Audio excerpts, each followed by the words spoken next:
Hello and welcome back to Jaguar Land Rover of Windsor. My name is Mo Bazzi and I'm a sales executive here. Today we are discussing when to change your cabin air filter. Millions of drivers breathe in nasty air that is dusty and moldy every day when they get in their vehicles. When your engine air filter gets dirty, it prevents the proper amount of clean air from reaching the engine, leading to many problems for your vehicle.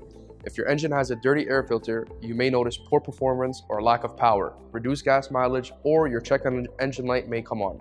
When you experience any of these issues, top of the list of troubleshooting should be checking your engine air filter. Here are step-by-step instructions on what to do when your cabin air filter gets dirty. Step 1.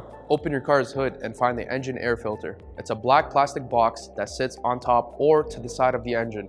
You will see a large hose out of its side. Step 2. Remember to use caution when removing the housing cover as it may have wires and electrical components attached to it. The air filter housing can be fastened with screws, clips, clamps, or wing nuts. Step 3. Place the new air filter in the filter box. Insert it with the rubber rims facing up. Make sure that it is placed correctly. Step 4. Put the top of the cover back on and now you're ready to go. To learn more about quality air filters, find your car part, or find where to buy your parts, contact Jaguar Land Rover of Windsor today at 519-972-6561 or book your service appointment at www.jaguarwindsor.com. Thank you very much.